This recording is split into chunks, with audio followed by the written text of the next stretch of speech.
الحمد لله وكفى وسلام على عباده الذين اصطفى أما بعد فأعوذ بالله من الشيطان الرجيم بسم الله الرحمن الرحيم يا أيها الذين آمنوا اتقوا الله وكونوا مع الصادقين صدق الله العظيم وقال النبي صلى الله عليه وسلم الصدق ينجي والكذب يهلك او كما قال عليه الصلاة والسلام. درود شریف پڑھ لیجیے. اللهم صل على محمد وعلى آل محمد كما صليت على إبراهيم وعلى آل إبراهيم إنك حميد مجيد. اللهم بارك على محمد وعلى آل محمد كما باركت على إبراهيم وعلى آل إبراهيم إنك حميد مجيد. میں عام طور سے علامہ اقبال کے اس شعر کو ان بیابانوں میں ضرور پڑھا کرتا ہوں. شاید آپ کو یاد ہو میں پچھلے آپ کی اجلاس میں بھی اس کو پڑھا تھا. حسن بے پرواہ کو اپنی بے حجابی کے لیے، حسن بے پرواہ کو اپنی بے حجابی کے لیے ہوں اگر شہروں سے بن پیارے تو شہر اچھے کے بن مطلب بون. جنگل جنگلات کو بون کہتے ہیں، اسی کو بن کہتے ہیں. ارے کال خراب کر لے ٹھیک ٹھہرے. اس میں کہا کہ حسن بے پرواہ کو اپنی بے حجابی کے لیے ہو اگر شہروں سے بن پیارے تو شہر اچھے کے بن اپنے من میں ڈوب کر پاجا سراغ زندگی، اپنے من میں ڈوب کر پاجا سراغ زندگی. تو اگر میرا نہیں بنتا نہ بن اپنا تو بن. اسی بات کا رونا ہے کہ ہم نہ خود اپنے بن رہے ہیں نہ دوسروں کے بن رہے ہیں. اگر ہم دوسروں کا نہیں بن رہے تو کم از کم اپنا تو بن جائے. ہر آدمی چاہتا ہے کہ مجھے عزت حاصل ہو. ہر آدمی کی خواہش ہوتی ہے، چاہے وہ مالدار ہو، چاہے وہ غریب ہو، چاہے وہ تاجر ہو، چاہے وہ سیاست داں ہو. جس شعبے زندگی میں وہ ہو اس کی خواہش یہی ہوتی ہے. تو انسان کی خواہش یہ ہوتی ہے کہ مجھے عزت حاصل ہو، مجھے مقام حاصل ہو. ہر شخص یہ چاہتا ہے، پڑھا لکھا غیر پڑھا لکھا، تاجر چھوٹے پونجی پتی والے لوگ، بڑے دکاندار، بزنس مین، ایک کاشتکار، ہر شخص کی خواہش ہوتی ہے. اللہ کے نبی صلی اللہ علیہ وسلم نے فرمایا کہ اگر آپ عزت چاہتے ہیں، اگر آپ چاہتے ہیں کہ آپ اس دنیا کی زندگی میں باعزت ہو کر جئیں، آپ لوگوں کی نظر میں باعزت رہنا چاہتے ہیں اور انتقال کے بعد جب میرے حضور حاضری ہو تو وہاں بھی باعزت ہو کر آنا چاہتے ہیں، اس کے لیے کیا ہے؟ اس کے لیے سب سے پہلی بات یہ ہے کہ اللہ کا ڈر، اللہ کا خوف اپنے دلوں میں پیدا کریں. اللہ کا ڈر، اللہ کا خوف صرف مسجدوں میں نہیں ہوتا. اللہ کا ڈر، اللہ کا خوف دکانوں میں بھی ہوتا ہے، کھیتوں میں بھی ہوتا ہے، گھروں میں بھی ہوتا ہے، بسترے پہ سوتے وقت بھی ہوتا ہے، اندھیرے میں بھی ہوتا ہے، اجالے میں بھی ہوتا ہے. اللہ کا ڈر صرف جمعے والے دن مسجدوں کے اندر نہیں ہوتا. اللہ کا ڈر ان ماں بہنوں کو اس وقت بھی ہوتا ہے جب وہ خود تنہا ہوتی ہیں. اللہ کا ڈر ان ماں بہنوں کو اس وقت بھی ہونی چاہیے جب اپنے سہیلیوں اور ساتھیوں کو بیٹھ کر ایک دوسرے کے تعلق سے باتیں کر رہی ہوتی ہیں. اس وقت بھی اللہ کا ڈر ان کے اندر ہونی چاہیے کہ ہمارا رب ہمیں دیکھ رہا ہے. تو ہم باعزت اگر بننا چاہتے ہیں دنیا میں بھی اور اللہ کی نظر میں بھی، تو ہمیں سب سے پہلی شرط اس کے لیے ہے کہ اپنے دل میں خوف خدا پیدا کرے. تنہائی میں ہو یا سب کے سامنے ہو، اللہ کا ڈر ضرور ہمارے دل کے اندر ہو کہ یہ عمل ہم کر رہے ہیں، یہاں پر نہ امام صاحب ہیں، نہ مقتدی صاحب ہیں، نہ ہمارے گاؤں کے ذمہ دار ہیں، صدر و سیکریٹری ہیں، کوئی نہیں ہے۔ اگر ہم یہ کام کریں گے تو کوئی دیکھنے والا نہیں ہے، ہم کر کے نکل جائیں گے۔ اس وقت دل میں یہ خیال ضرور ہو اس وقت ہمارے دلوں میں کہ اس وقت ہمارا رب ہمیں دیکھ رہا ہے۔ اگر اس کا خیال ہمارے اندر ہے تو یقین جانے ہم بڑے بڑے گناہوں سے بچ جائیں گے، اور جب گناہوں سے بچیں گے تو اللہ کی نظر میں ہم سرخرو ہو جائیں گے۔ اللہ کی نظر میں ہم جب سرخرو ہو جائیں گے تو ہمیں اللہ عزتیں دے۔ ابھی آپ کو معلوم ہے، خاموش رہے تھوڑا وقت لوں گا، پرچی بھی ملی ہے اور حدیث کا ہمارے پاس علماء کرام کی موجود ہے۔ میں آتا رہتا ہوں، جب بھی آپ بلائیں گے میں کسی بھی موقع سے حاضر ہو جاؤں گا، لیکن اس وقت جو علماء کرام یہاں تشریف فرما ہوں جلدی یہاں آتے نہیں، تو میں بہت مختصر وقت کے لیے میں آپ کے درمیان حاضری بنانے کے لیے آ گیا ہوں، اور میں یہ سمجھ کر یہاں بیٹھا ہوں کہ شاید اللہ رب العزت ہماری زبان سے کوئی ایسی بات کہلوا دے جو ہمارے لیے اور آپ کے لیے نجات کا ذریعہ بن جائے۔ میں بہت مختصر وقت کے لیے میں تو ایک بات آپ یہ لے کر جائیں یہاں سے کہ ہمارے دل میں خشیت الہی ہوگا، اللہ سے ہم ڈریں گے، اور اللہ کا ڈر کب پیدا ہوگا؟ جب ہم سچوں کے ساتھ رہیں گے۔ آج کے وقت میں جتنے لوگ جھوٹے ہیں، جتنے بےایمان ہیں، جتنے فریبی ہیں، جتنا زور سے چلا کر جھوٹ بولنے والے لوگ ہیں آج کی دنیا میں، ان کو لوگ سچ مانتے ہیں۔ ہاں، اس کے پاس طاقت ہونی چاہیے، اس کے پاس دنیاوی وسائل ہونی چاہیے، وہ غلط کو بھی صحیح کر دے گا تو سارے لوگ صحیح ہو جائیں گے۔ اس چیز کو ہمیں نکالنا ہوگا اور حق کو حق کہنے کی طاقت اپنے اندر پیدا کرنا ہوگا، اور یہ کب ہوگا؟ جب ہم سچوں کو اپنا ساتھی بنائیں گے۔ اگر سچا غریب ہے، سچا مفلس ہے، سچے کے پاس کچھ نہیں ہے لیکن وہ ایماندار ہے، تو آپ ہزاروں کروڑ کا مالک شخص ہے اور آپ کو جگہ دیتا ہے، آپ ایسے شخص کو نکاریں اور اس سچے غریب شخص کو ترجیح دیں اور اس کے پاس بیٹھنے کو اپنے لیے باعث فخر سمجھے، اس سے آپ صحبت حاصل کریں۔ لیکن یہاں الٹ معاملہ ہے، یہاں الٹ معاملہ ہے۔ اگر غریبوں کا معاملہ ہے کہ انعام ہم کو بھی مستقیم صاحب دے رہے ہیں، جزاک اللہ خیر۔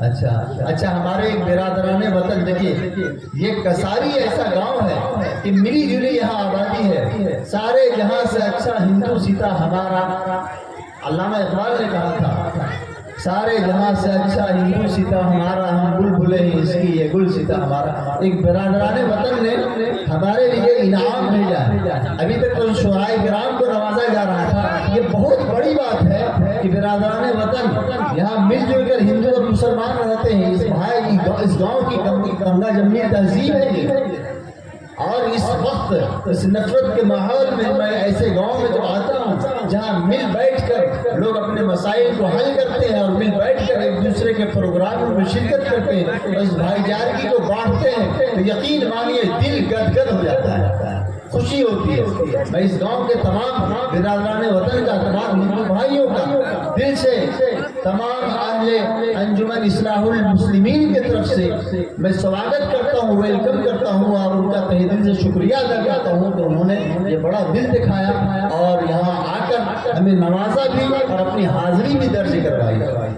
بہرحال تو میں عرض یہ کر رہا تھا کہ ہر حال میں ہمیں سچا بن کر جینا ہے، اللہ کا ڈر اپنے دل کے اندر ڈالنا ہے۔ اللہ کے نبی صلی اللہ علیہ وسلم نے فرمایا کہ سچ جو ہے نا وہ ہر حال میں نجات دلاتی ہے۔ ہم کو لگتا ہے کہ جھوٹ بول کر ہم نکل جائیں گے، لیکن یقین مانیں 1000 جھوٹ سچ کو دبانے کے لیے اور سچ کو ختم کرنے کے لیے بولا جائے، لیکن سچ ہوتا ہے، ایک دن وہ سچ اب اوپر آ جائے گا، جھوٹ جو ہے مغلوب ہو جائے گا، نیچے چلے جائے گا۔ سچ کبھی مغلوب نہیں ہو سکتا۔ اللہ کے رسول صلی اللہ علیہ وسلم نے فرمایا کہ سچ جو ہے باعث نجات ہے، اس کے ذریعے سے آپ کو نجات حاصل ہوتی ہے، اور جھوٹ جو ہے وہ آپ کو ہلاکت کی طرف اور بربادی کی طرف لے جانے والی چیز ہے۔ ایک دفعہ اللہ کے رسول صلی اللہ علیہ وسلم جا رہے ہیں آپ سے تو پتھر بھی بات کرتے تھے. ہمارے نبی صلی اللہ علیہ وسلم سے شجر و حجر اور تمام مخلوقات آپ سے بات کرتے تھے, آپ سے درخت بات کرتے تھے, آپ سے پتھر بات کرتے تھے. آپ نے سنا نا کہ کنکری ابو جہل ہاتھ میں بند کر کے لایا اور کہا کہ اگر آپ اللہ کے سچے رسول ہیں تو آپ یہ بتا دیں کہ میرے مٹھی میں کیا ہے. تو اس سے پہلے کہ نبی پاک صلی اللہ علیہ وسلم بتاتے, اس کنکری کے اندر سے یہ آواز آتی ہے, اشہد ان لا الہ الا اللہ واشہد ان محمدا عبدہ ورسولہ. تو ہمارے نبی پاک صلی اللہ علیہ وسلم کا معجزہ ہے یہ کہ آپ سے شجر و حجر تمام چیزیں, آپ سے تمام جانور چرند پرند آپ سے کلام کیا کرتے تھے. اللہ کے رسول صلی اللہ علیہ وسلم یہ سچ جو ہے نجات دیتی. اس پر ایک بات میں عرض کر کے اپنی بات کو ختم کرتا ہوں کہ اللہ کے رسول صلی اللہ علیہ وسلم تشریف لے جا رہے ہیں تو ادھر سے آواز آتی ہے, السلام علیکم یا رسول اللہ. تو آپ صلی اللہ علیہ وسلم نے دائیں دیکھا بائیں دیکھا تو وہاں کوئی آدم ذات دور تک نظر نہیں آیا. پھر آپ چلنے لگے, پھر آواز آتی ہے السلام علیکم یا رسول اللہ. اور اللہ کے رسول صلی اللہ علیہ وسلم پلٹ کر دیکھتے ہیں تو دیکھتے ہیں کہ ہرنی ہے اور بندی ہوئی ہے اور آواز وہی لگا رہی ہے. اللہ کے رسول صلی اللہ علیہ وسلم اس کے قریب جاتے ہیں, دیکھتے ہیں ایک صحابی کا مکان ہے اور اس کے آنگن میں ہرنی بندی ہوئی. وہ ہرنی رونے لگی کہ اللہ کے رسول میں آپ کو پہچانتی ہوں, آپ اللہ کے سچے رسول ہیں, میرا کوئی قصور نہیں ہے. میرا قصور یہ ہے کہ میں جنگل میں تھی اور یہ ایک شخص جو ہے یہ صاحب مکان جس کے آنگن میں بندی ہوئی ہوں, یہ گیا اور شکار کر کے مجھے پکڑ لایا ہے. اب یہ شکار کر کے مجھے لایا ہے, مجھے کوئی اس سے ناراضگی نہیں ہے, لیکن مجھے اپنے بچوں کی فکر ہے. میرے بچے جو ہے جنگلوں میں وہ دودھ کے بغیر بلک رہے ہوں گے, رو رہے ہوں گے. چھوٹے چھوٹے ہرنی کے جو بچے تھے اس کا ذکر ہرنی اللہ کے رسول صلی اللہ علیہ وسلم کے پاس کرتی ہے. اللہ کے رسول صلی اللہ علیہ وسلم نے فرمایا تم چاہتی کیا ہو؟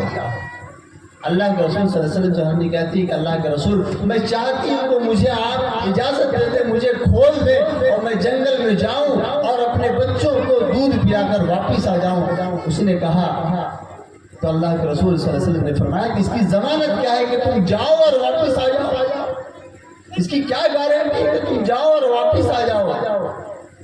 اس ہرنی نے کہا کہ اللہ کے رسول اگر میں واپس نہ آؤں تو مجھے اللہ جہنم کا ایندھن بنا دے. یہ جانور جہنم میں نہیں جائیں گے, یہ سب مٹی بنا دیے جائیں گے, لیکن یہ ہرنی یہ کہہ رہی ہے کہ میں اگر واپس نہ آؤں تو مجھے اللہ جہنم میں ڈال دے. میں یقیناً واپس آؤں گی, میں آپ سے وعدہ کرتی ہوں. وہ ہرنی جاتی ہے اور واپس آ جاتا ہے, دودھ پلاتی ہے اور واپس آ جاتی ہے. تب تک وہ صحابی جن کے یہاں ہرنی بندھی ہوئی تھی وہ صحابی بھی تشریف لے آتے ہیں. جب اسے وہ دیکھتے ہیں کہ اللہ کے محبوب جناب محمد رسول اللہ صلی اللہ علیہ وسلم ہمارے آنگن میں, تو فرحت و انبساط سے اور مسرت سے اور جو خوش ہو کر کہتے ہیں کہ اللہ کے رسول مجھے بڑی خوشی ہے کہ آپ ہمارے آنگن میں تشریف لے آئے, آپ میرے گھر تشریف لے چلیں. آپ فرمائیں آپ کیا چاہتے ہیں, آپ جو عرض کریں میں آپ کے قدموں میں ڈال دوں. اللہ کے رسول نے فرمایا کوئی بات نہیں, میں کچھ نہیں چاہتا, بس فی وقت میں یہ چاہتا ہوں کہ یہ ہرنی جو دودھ پلا کر اپنے معصوم بچوں کو واپس آئی ہے تم مجھے یہ ہدیہ کر.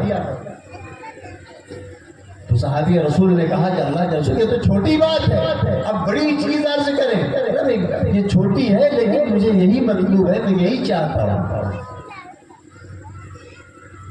تو اللہ کے رسول صلی اللہ علیہ وسلم کے قدموں میں وہ ہرنی کو پیش کر دیا گیا. صحابی نے کہا کہ اللہ کے رسول یہ آپ کو ہدیہ ہے. اللہ کے رسول صلی اللہ علیہ وسلم نے ہرنی کو آزاد کر دیا کہ تم آزاد. اب بتائیں مثال ہے کہ اگر وہ ہرنی جھوٹ بولتی ہو سکتا ہے اس کے گردن اڑا دیے جاتے, مار دیا جاتا. اللہ کے رسول صلی اللہ علیہ وسلم کا ممکن ہے کہ وعدہ خلافی کرنے کی وجہ سے کوئی عذاب اس پر مسلط ہو جاتا. اس نے کیا کیا؟ اس کو خطرہ ہے کہ مجھے ہو سکتا ہے کہ یہ ذبح کر کے حلال کر کے جو ہے مجھے اپنا لقمہ بنا لے, اپنا غذا بنا لے.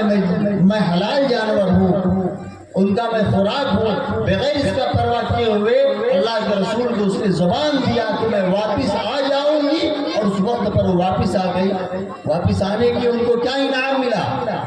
واپس آنے کا انعام ملا کہ اللہ کے رسول صلی اللہ علیہ وسلم نے اسے اپنے ہدیے میں لیا اور پھر آپ نے اسے آزاد کر دیا. فرمایا کہ سچائی بالآخر آپ کو نجات دینے والی چیز ہے. شروع میں تو مزہ آئے گا جھوٹ بولنے میں، اس کو پھنسا دیے، اس کو پھنسا دیے، تو جھوٹا مقدمہ کیے، ایک ایک بتا زمین کے لیے، اور جی جو ہے ایک ایک گز زمین کے لیے، 2-2 فٹ زمین کے لیے بھائی بھائی کا دشمن ہوا بیٹھا ہے. بھائی جو ہے چچا جو ہے اپنے بھائی کا دشمن ہوا بیٹھا ہے، دادا کا پوتے سے نہیں بن رہا ہے. وجہ کیا ہے؟ وجہ یہ ہے کہ وہ سچ کے راستے پر نہیں ہے.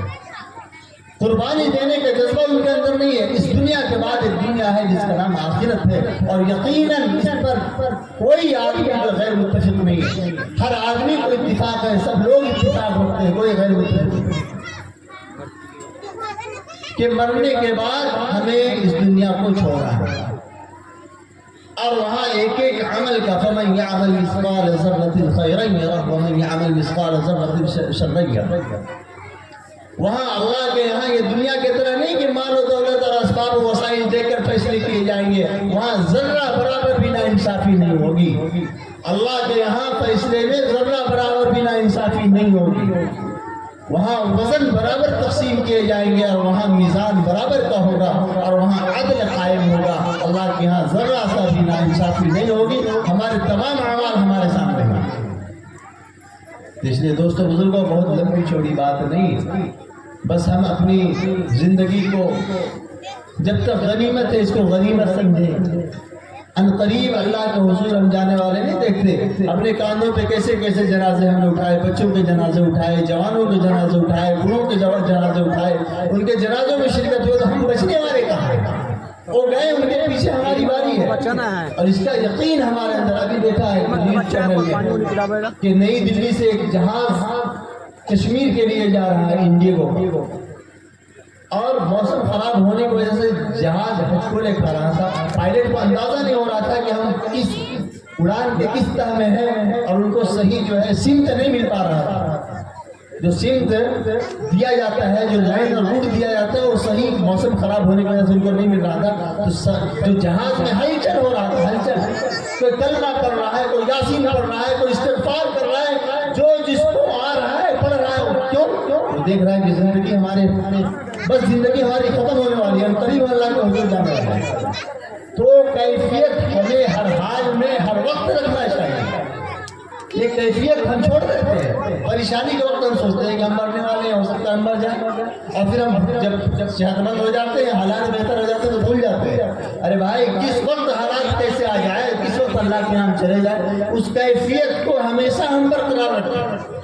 اس کیفیت کو ہمیشہ ہم زندہ رکھیں کہ پتہ نہیں کس حال میں اللہ کے یہاں ہم چلے جائیں گے. اللہ کا بلاوا آ جائے گا، زندگی ہمارے ہچکولے کھانے لگیں گے، اس کا کوئی ٹھکانا نہیں. جب یہ خیال، یہ گمان اور اس پر یقین کامل ہمارے دل کے اندر ہوگا. یقین مانے اللہ کا خشیت، اللہ کا ڈر، اللہ کا خوف ہمارے دلوں میں آئے گا. جب اللہ کا خوف ہمارے دلوں میں آئے گا تو ہم سچ بولیں گے اور سچوں کے ساتھ رہیں گے. اور سچوں کے ساتھ جب رہیں گے تو اللہ دنیا میں اللہ ہماری عزتیں بڑھا دے گا، آخرت میں بھی عزتیں بڑھا دے گا. اللہ تعالیٰ سے دعا ہے کہ اللہ تعالیٰ ہم سب کو کہنے سے زیادہ عمل کی توفیق نصیب فرمائے.